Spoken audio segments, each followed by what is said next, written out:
Again, I'm Jennifer Zwilling. I'm the curator and director of artistic programs, and the Clay Studio would like to recognize that our building stands on the indigenous territory known as Lenapehoking, the traditional homelands of the Lenni Lenape people. We'd like to take a moment to reflect on the role of the Lenape as the past, present, and future stewards of the land, and the role of all of us to join in their tradition of respect and caring for the land and each other.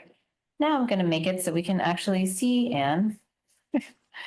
So we are now going to introduce Anne. So Anne Koszalka is a Philadelphia clay artist who fell in love with clay in the mid-90s. As a kid, she spent most of her time doing art and digging in the dirt. Eventually, clay rose above all the other mediums, and she began pursuing classes, workshops, and other opportunities in clay. Anne was lucky enough to take one of her first classes at the Clay Studio, and that was with Leroy Johnson, and would go on to assist him with Claymobile. Very cool. She often borrows his words of wisdom while teaching her own classes. Maybe you'll tell us some of those later. In the late 90s, Sandy Parentozzi and Neil Patterson, who are in the room with us, of Neighborhood Potters, took Anne under their wings. It is in their studio that she learned all aspects of being a clay artist. She has assisted them for many years in different capacities, including a spring concentration, and then has also taught, including a spring concentration at Penland School of Craft, and currently teaches with them at Neighborhood Potters and has been instructing students of all ages since the early 2000s. Around this time that she began painting animal imagery on clay. Anne's other passion is to work with dogs in animal welfare. She currently volunteers with New Leash on Life and has spent more than 5 years with them. Mm-hmm. Okay, so now I'm gonna do this thing where I know how to work this, and I can do it. Okay, just don't look at me. Okay. Okay.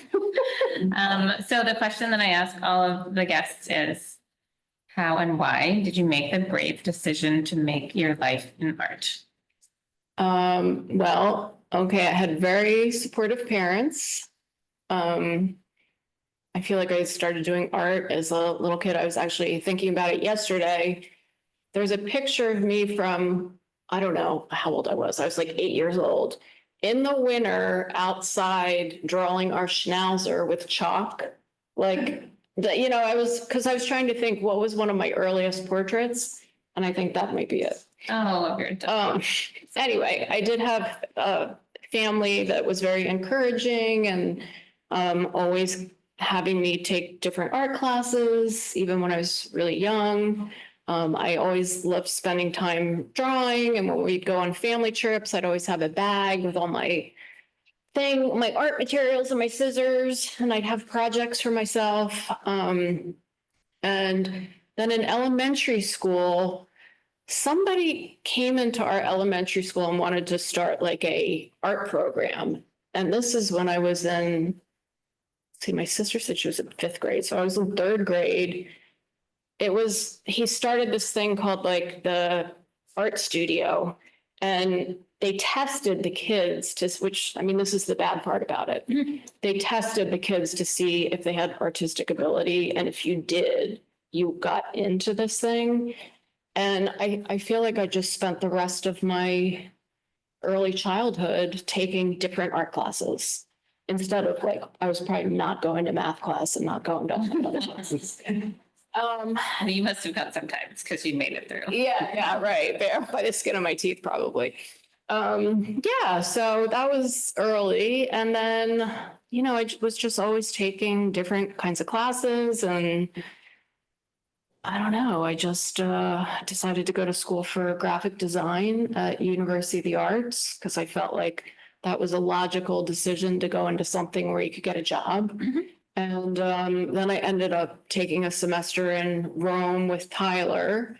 And that was when I sort of saw the other side of art, like, oh, no, I want to do like fine arts. And I don't know,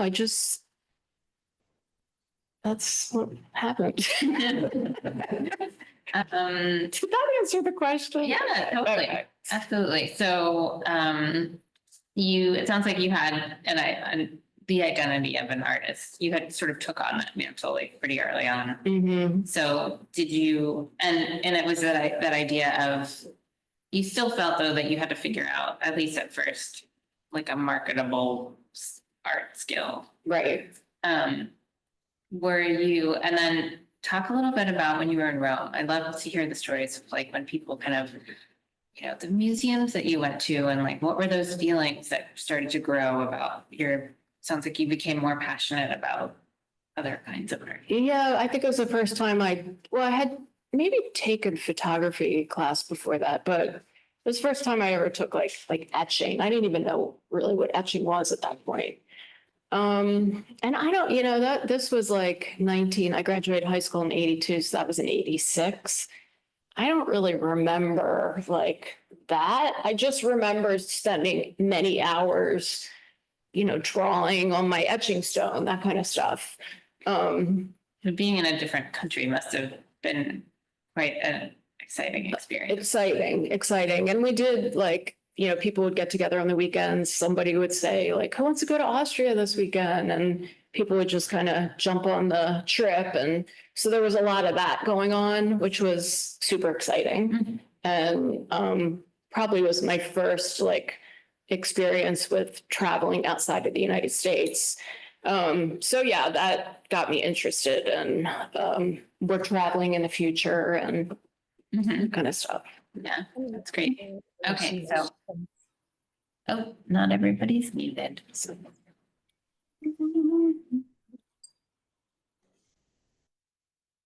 Okay. So what about clay?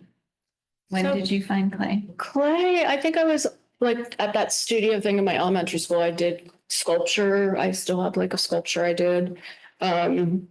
Clay, I've got clay pieces from when I was young.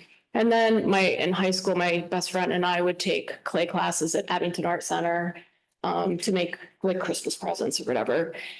And, and then I went to community college and I took a throwing class there, but I was thinking about this. I feel like, you might have been teaching at that point there? Yeah, I started in 96.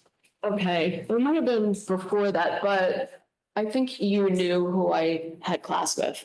Anyway, I remember not going to that class, and it's not like I didn't, it was just one of those classes you're like, oh, my attitude at the time was that'll be really easy. I'll just take this pottery class. That's really what I thought.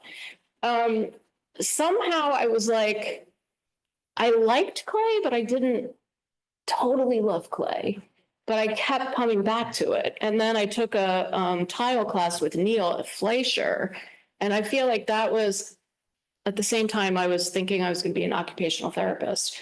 So I was volunteering at Jefferson and I was taking science classes at community college to get into an occupational therapy program and taking Neil's tile class. And I feel like it was tiles were winning out over occupational therapy. And I feel like that was the first time where I felt I think I'm a tile artist, So that was and then I met Sandy and I started taking classes with Sandy. I was also taking classes at the clay studio. And then I just kept getting more and more into clay. And then Sandy and Neil really connected me with clay related jobs and opportunities over the years. So I just sort of kept getting sort of deeper and deeper and, loving it. Also, I waitress for 30 years. So waitress, art classes, that was my thing. And then eventually Sandy helped talk me out of quitting the restaurant. Coming to work for. Yeah. She was like, you can do it. You can do it. I was afraid, it's I was so used to having that money, the cash flow and, yeah. And then, I don't know, then I started. Then I started working for Sandy and Neil and teaching, did that Pico grant teaching with Mike Zerby and then got jobs at senior center facilities and started teaching for Sandy and Neil. I don't even know how many years ago. It's 20 years at least. 20 years at least, yeah. So. Okay, so the first memory of art is drawing a dog. The first time you feel like you were really connected to clay was Child's. Uh-huh. And when we start talking about the project that's here, that'll all make sense to everyone, anyone who hasn't seen it yet. Right. So what about, I'm super excited to hear about how you would, and Leroy, what was it like to take classes from him? And what are those bits of wisdom that you still think about? So for people who don't know, Leroy Johnson has passed away, but he was this amazing Philadelphia ceramic artist, well, artist in general, but focused a lot on ceramics. And he was a resident artist here at the Clay Studio and taught Claymobile, and just one of those kind of definitely a sage. So anyway. I think, he taught me to just loosen up and try different ideas. And, I remember this one thing I was working on, and I was like, I just don't, I was kind of like frozen. I don't know what to do next. And he was like, it's dirt, just do something with it. You know what I mean? He was just like, he would just push you into it. And so I feel like that's like one of the things that I've said to students. I mean, I don't just say it's dirt. Basically tell the story of Leroy.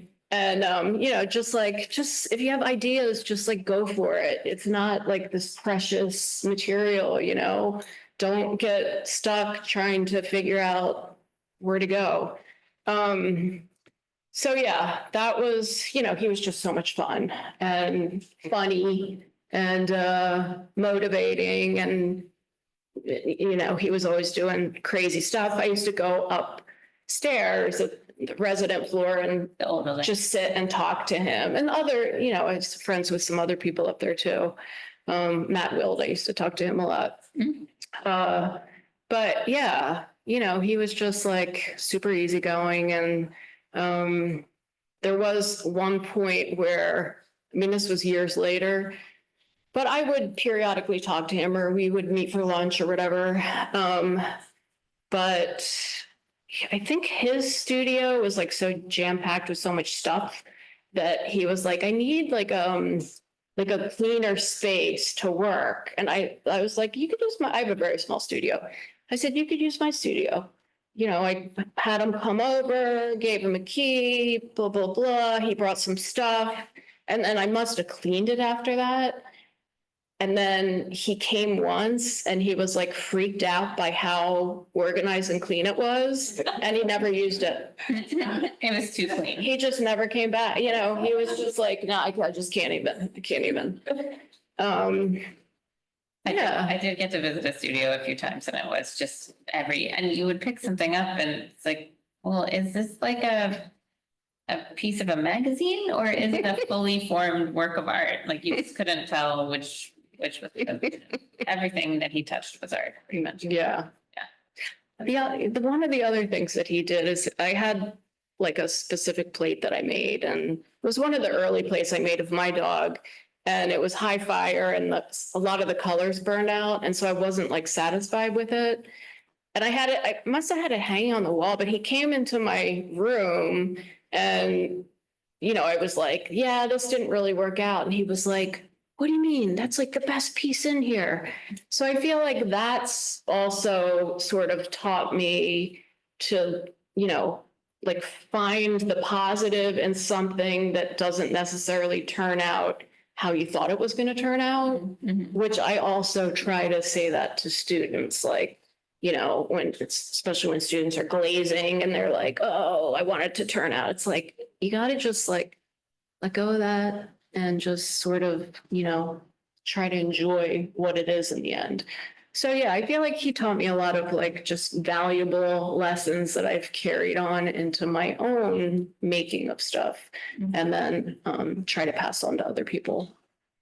Yeah, so that part about passing it on to other people is really exciting, especially I feel like when we have our own mentors whose words were meaningful to us, and then we sort of hear ourselves doing that for other people and think like, wow, it's really full circle. It's very satisfying and kind of scary when you become the person who someone in 25 years is going to talk about. Scary in a good way. That's great. So do you, in terms of your teaching, because that's an important part of your practice, do you have like a very special teaching experience that you think about, or is there some kind of ideal teaching environment that's your favorite? Not that I can think of. I think sometimes when I start at a new place in a new situation, it takes a while to get comfortable with a new group of people and a new environment. Yeah, that doesn't really answer the question. I can't really think of. Just like all the different, like, is it kids or adults or, like, Yeah, I think I like everybody for different, it's just like different experiences. I love teaching the seniors. And I feel like I've been at my one senior center for like 18 years. So I feel like, they become a long time? lots of grandparents. That's what it feels like. Hmm. And then, yeah, I always have great classes at Sandy and Neil's, and it's just like people really form a community there. So it's nice to watch like friendships develop between people. And like, people support the new students, helping them out, that kind of stuff. And then, of course, doing craft now. Yeah, I was gonna say, and that's a nice t-shirt. Yeah, that's can be a little crazy because you jump in and it's like a whirlwind. But, that's also super satisfying for a whole lot of reasons also. So, yeah, I kind of enjoy all the different teachings at different places. Yeah, that's great. And then Craft Now teaching, I think you might have been the first, or definitely one of the first teaching artists to Craft Now. And when I say Craft Now, I mean Layla Cartier, who was on the call with us, developed the summer camp. She's on there somewhere. Yeah. Summer camp program that is now probably in its like fourth or fifth year. Yeah, fifth. And I think this is my fourth. Okay, so you're in the second year. Yeah, I was in the second year. But that was really important. And that's part of the sort of Philadelphia aspect of your story, is that there are all these connections.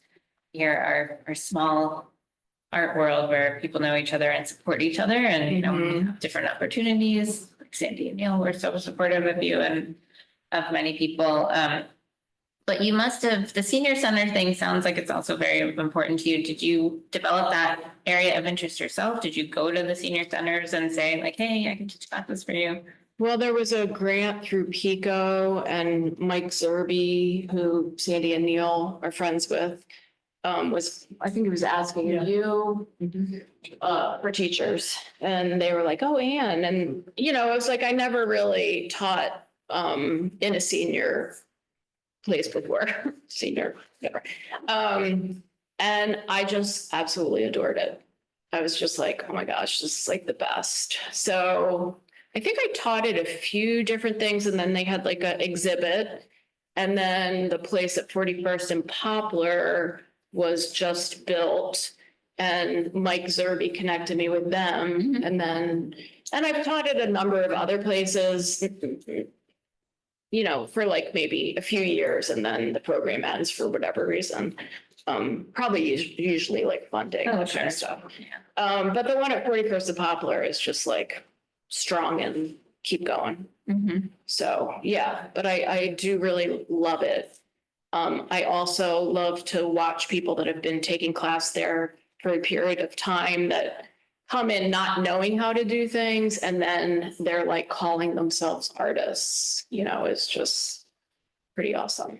Yeah, that's great. Yeah.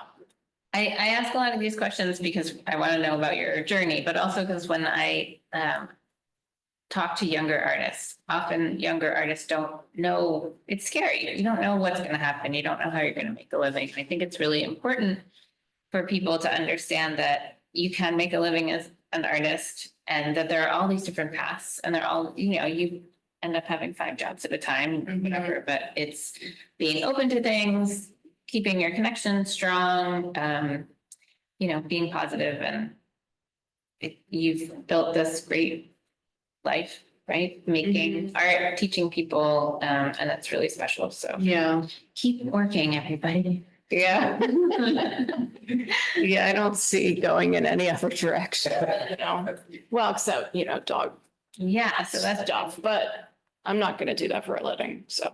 yeah. Well, that's a great segue because I'd love to hear about your love of animals and what really motivated you to start volunteering, and tell us a little bit about that meaningful part of your life. So we grew up with schnauzers, and I never really connected to our schnauzers like a deep connection. I don't know. They were our dogs in the house. That was pretty much the extent of it. And then my husband somebody had found a pit bull type dog, is what they say, under 95, like eating a pigeon. It was it was a homeless dog 25 years ago. And when I met him, he had this dog and he was like, oh, I have a pit bull. And I can remember the first time he was going to bring the pit bull on a picnic with us. And I was kind of like I hadn't spent that much time with that dog. And at that point in my life, I feel like I was like a little bit fearful because it was before everybody had pit bulls. So yeah, he was going to bring this dog on the picnic and I was like, I wish you wouldn't, but he did. And then I just formed like a connection with this dog At the picnic. not at the picnic, like after that, because he would go to work and maybe I'd be at his house and spend time with the dog. So I really bonded with this dog. And then we ended up getting a second dog together because somebody that I work with, dog had puppies, and we don't really know what we were doing. But anyway, we got a puppy. So that was like a pit bull mix. And, I guess, started getting more and more into the pit bull mixed breed. And then I guess 6 or 7 years ago, I was like always like on Instagram, like crying and looking at these dog stories and then one of my friends and I were like, we have to start volunteering. So we started volunteering at Act Philly, and I did that for about 2 years, which is like very consuming because there's so many dogs there that need so much help. And then there was a program there. It was called a pen pal program where you could like sort of mentor a dog. And you usually do 2 people would mentor 1 dog. So started doing that with Maria Termini from Termini's Bakery. I always like to mention her. And then I guess the dog that we were mentoring at the time, she was friends with the person who was the trainer at the New Leash on Life program. Mm. And she was like, I think this dog would be good for that program. So that dog did end up going into that program. That's how I connected to New Leash on Life. And then little by little, I was, connected with Tamar, who was the trainer. And I was like, is there any way I could come to ACT when you do the selection where you pick the dogs for the program? And she was like, oh, you can come help at the selection.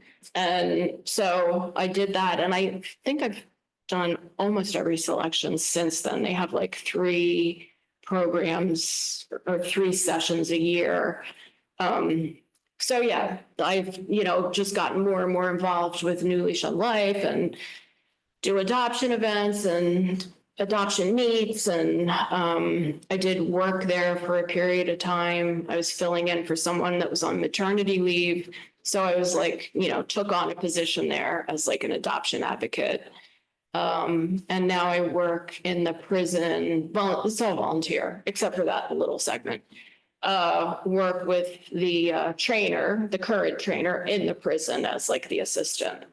But it's just amazing to see these dogs that ACT. A lot of them are in bad condition. They bring them into the prison and then watch this like bond grow over a 3-month period with the participants and the dogs, because the dogs live in the prison. So the individuals in the program take care of the dogs around the clock.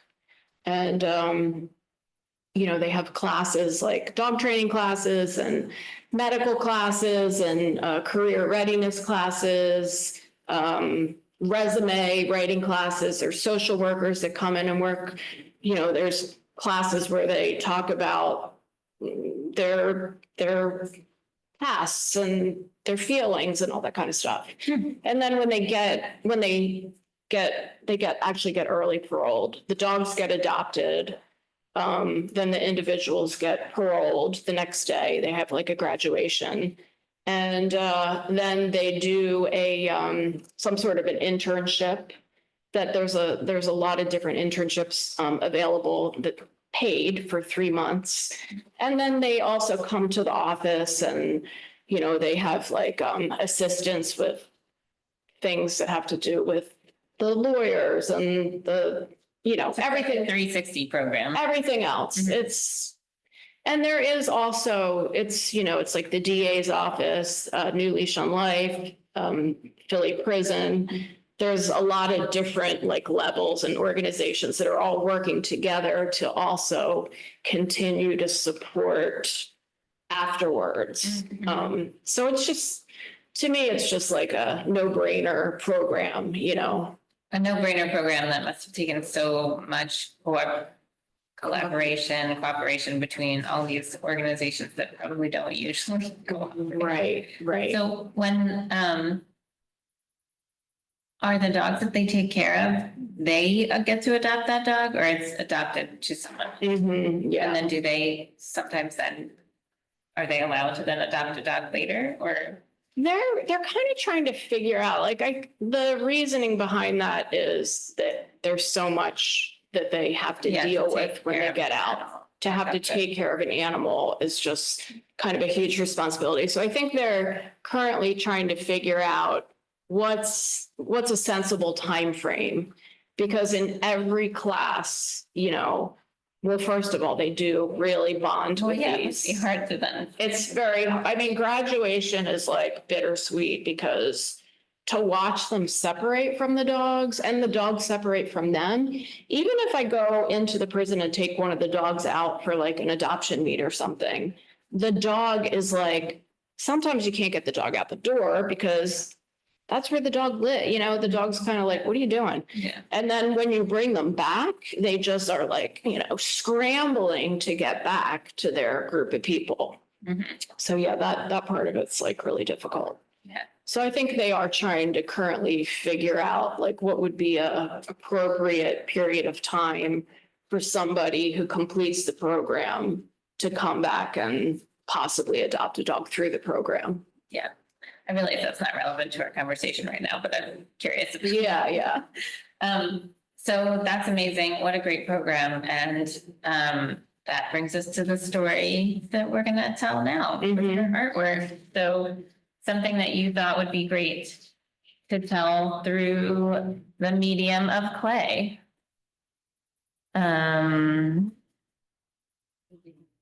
Show everybody midnight. Okay. That's midnight. Oh, okay. Hopefully everyone on Zoom can see. If anything changes about whether you can see or not, just maybe put something in the chat.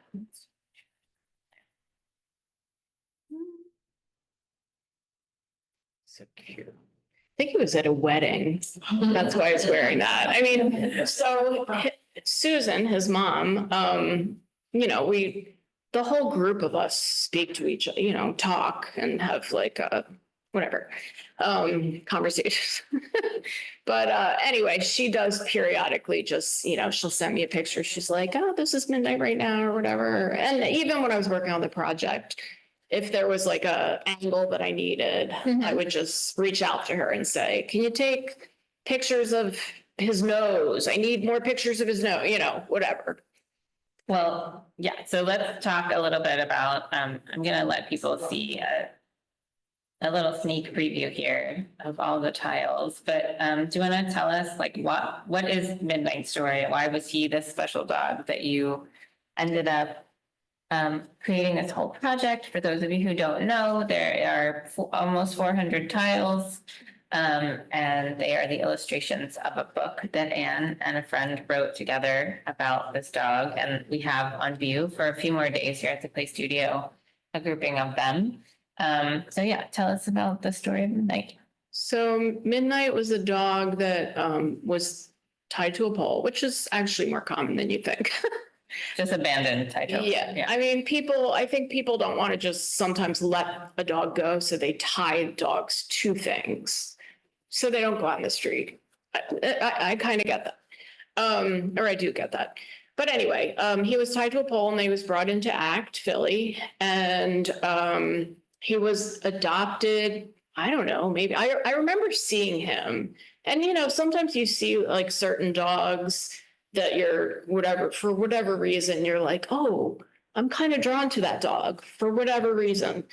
I remember seeing him, and then I found out, I think my friend Maria also saw him.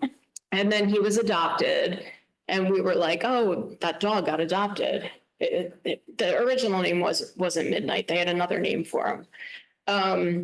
And then he bit somebody who tried to grab a toy away from him because he was like, trying to protect the toy.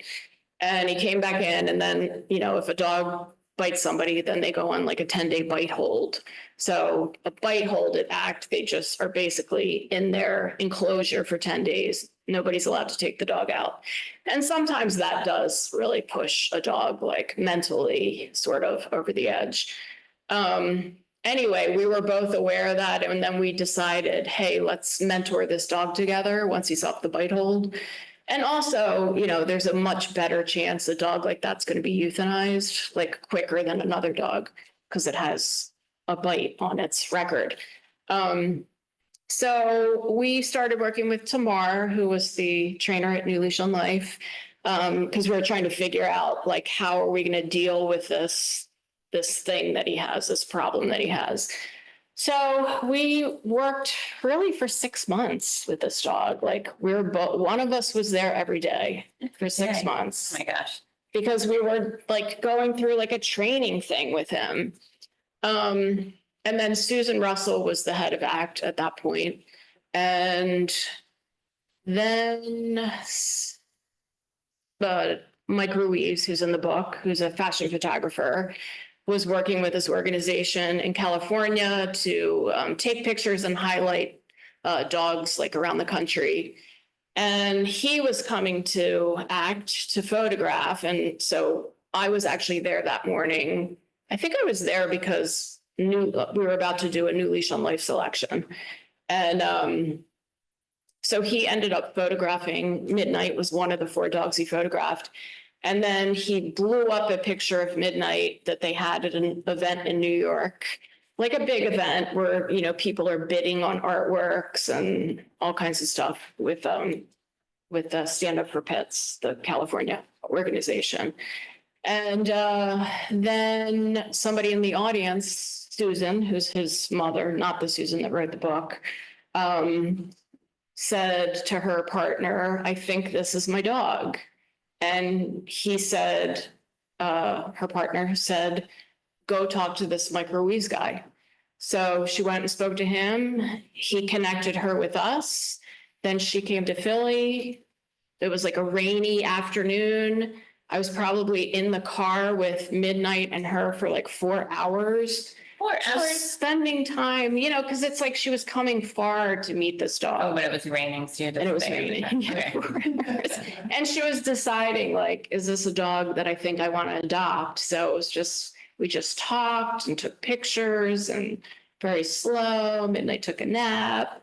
And then she thought about it and decided, I'm going to adopt Midnight. And me, Maria, and Tamar drove him to Manhattan.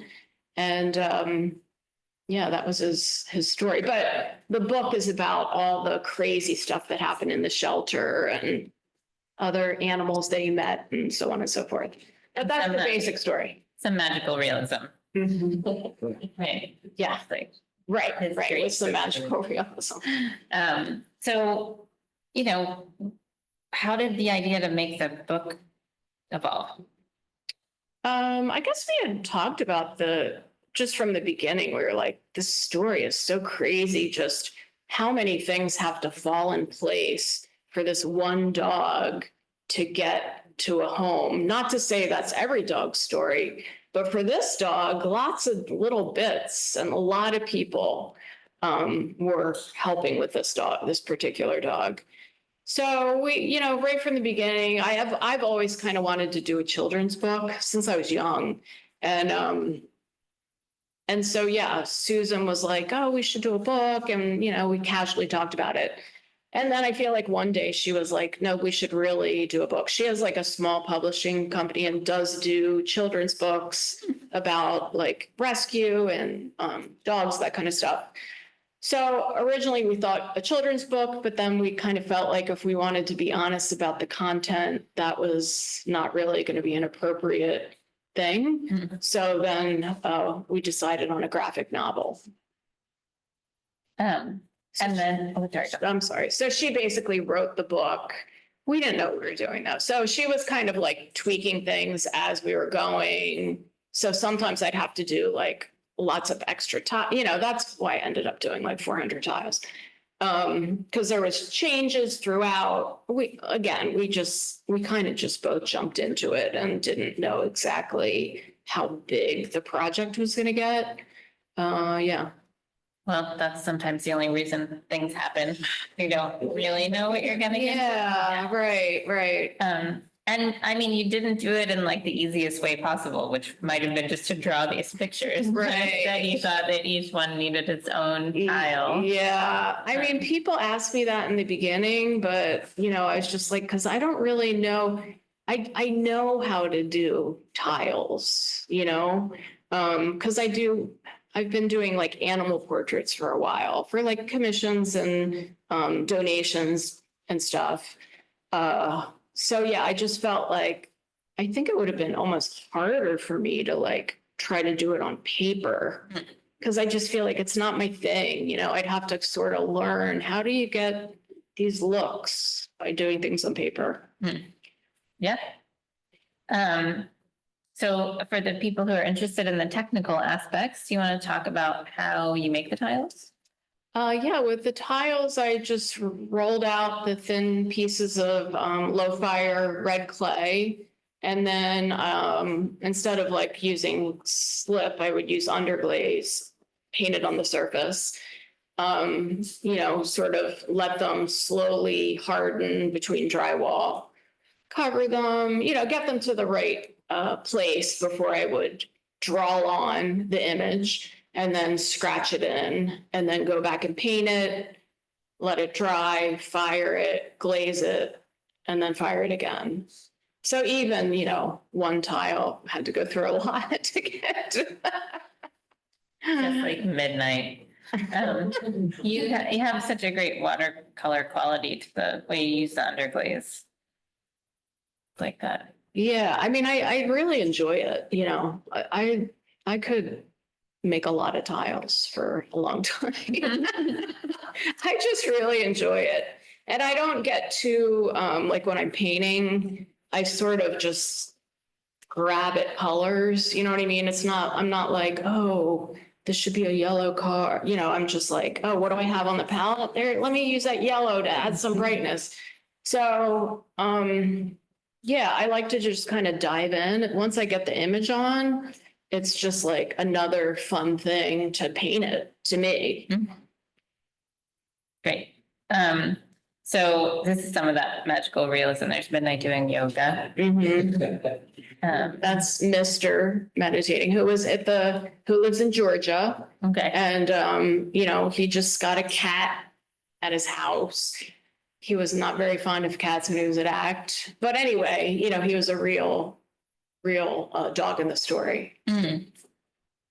And is this midnight when he's thinking about the car in the 4 hours? No. I think this is midnight after the people adopted, and then he had to go back to the shelter. Oh, he's crying. Midnight's. Of course, this didn't happen. It didn't. Come on. Yeah, and I actually also just love that your style is so wide, because I mean these are so evocative of Philadelphia, and so I don't know. Yeah, that was fun too, just doing those. like Philly scenes. Yeah. Is that or landscapes things you've done often as well? I have done taken landscape painting classes in the past. So yeah, I do enjoy doing, and I do love nature in the woods and that kind of stuff. So I do like to do trees and birch bark and that kind of stuff. Yeah, it's nice. And so from these are like thumbnails so people can see the variety of narrative images and sometimes just something you needed for the book, like a noise or all different things that are happening. And so you made 400, but there aren't 400 in the book. No, there's just piles of tiles in my studio. Oh, there's the name. Yeah, so Midnight's mom rides horses and she lives in Manhattan, but she's also in the Hudson Valley area sometimes. But yeah, he spends a lot of time at a horse barn. So he does have horse friends, it's he just does because he spends a lot of time there. So she'll send me pictures like that. That's so sweet. Isn't that the sweetest? So if people want to learn more about New Leash on Life, you should go check out their website. It seems like an amazing organization. That is, when I was looking it up, it's is it just Pennsylvania or is it a national thing? Just Pennsylvania. There's if you Google New Leash on Life, it has to be, this program is New Leash on Life USA/USA. But there's other New Leash on Life that come up that are, I don't know what they are, but they're not actual. Yeah. So I want to hear you talk a little bit about the end point, being able to see the book finished and the tiles on display and how Midnight's mom must be so happy and Oh, yeah. all these things are sort of now wrapping up this project do you feel good about how it's I feel great. Yeah, culminating? I do. I feel great. And this has been such a great, opportunity. And just so nice, working with you all here. It's been really nice. Well, we should say thank you to Naima, who's here with us.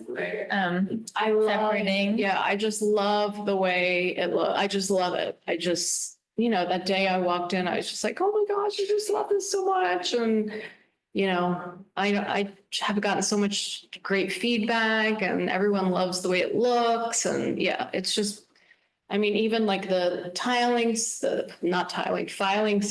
in the box with I'm I love that. It's such a great idea. Yeah, it's just been really, really great. Well, I have some other questions, but what's next? Do you have a project on the horizon? Not really. No. Just keep volunteering, keep making tiles. Yeah, I'll just see. I don't know. I'll just see what happens. The next dog you follow up with. Yeah, right. So we're honored that we were able to have this here. I'd love to know if anyone else has any questions. Anyone in the room? Do you have a question? Yeah, so you work in nursing homes,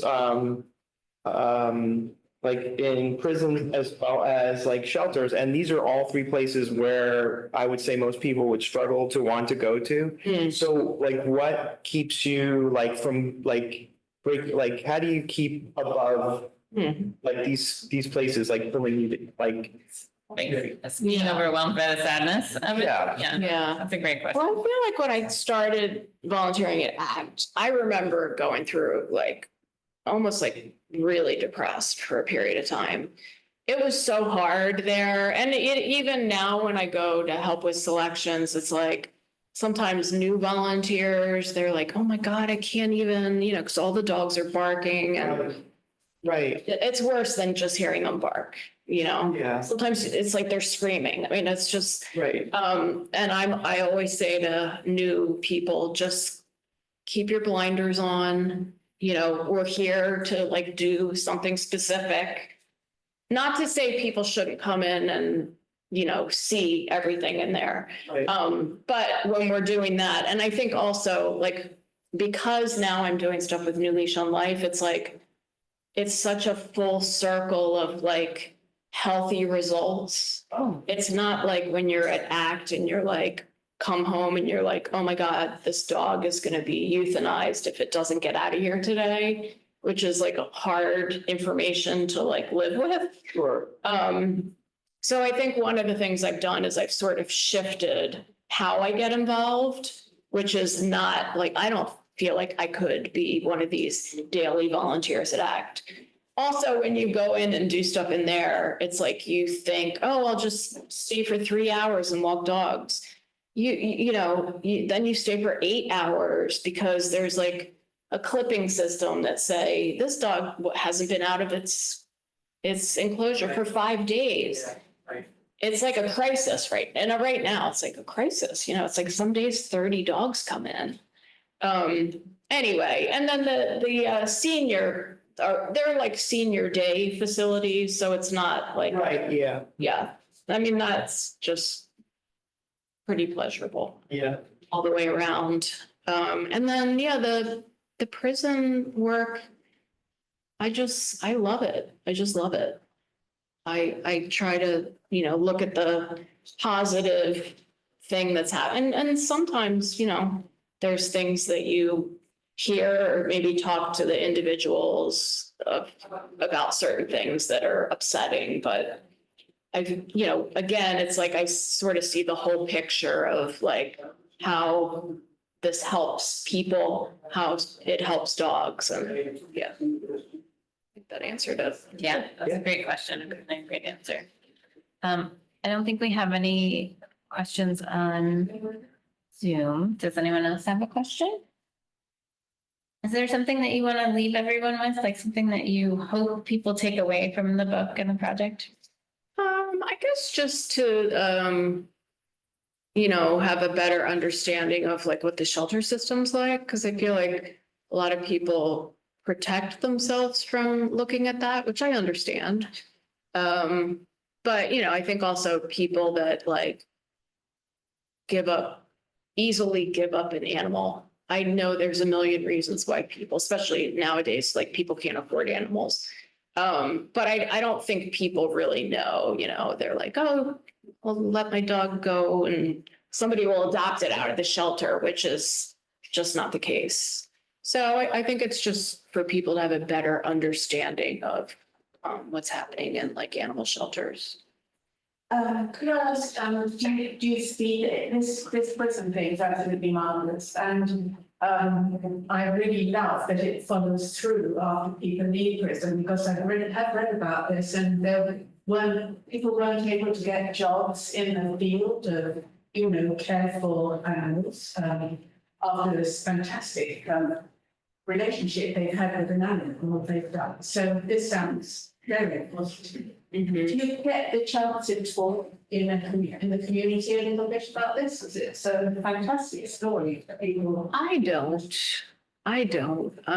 But you mean like about like sort of the new Leash on Life program? Spread the word. In Philadelphia. Yeah, other people do. Yeah, and there's like people that work for the organization even go out to elementary schools, or they bring dogs in different places. So, Yeah. so yeah. Mhm. Yes. Yeah, there is definitely that going on.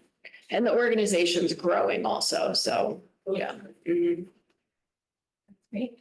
Yeah. Well, and you have your own other work that you do and animal portraits and all kinds of other things. Yeah. That's great. Thank you so much. Could I just ask, do you have something online where people do you have a website where people ask for you to do maybe not? Yes, I have her email address. What'd you say? Next project. Yeah. Yeah. A friend's been trying to get me to, she'd help me get that together. But it's pretty much just been sort of word of mouth, or, like I sell work at Sandy and Neil Studio, and my business cards are there, and if people pick them up and, will text me or whatever, can you? I have a friend who does watercolors of dogs, and it's huge. Mm-hmm. I'd like to know that friend's name, I'll connect you. because I want to look up that friend. Yeah. Okay. Great. All right, thank you so much. Thanks, Anne. That was great. So happy.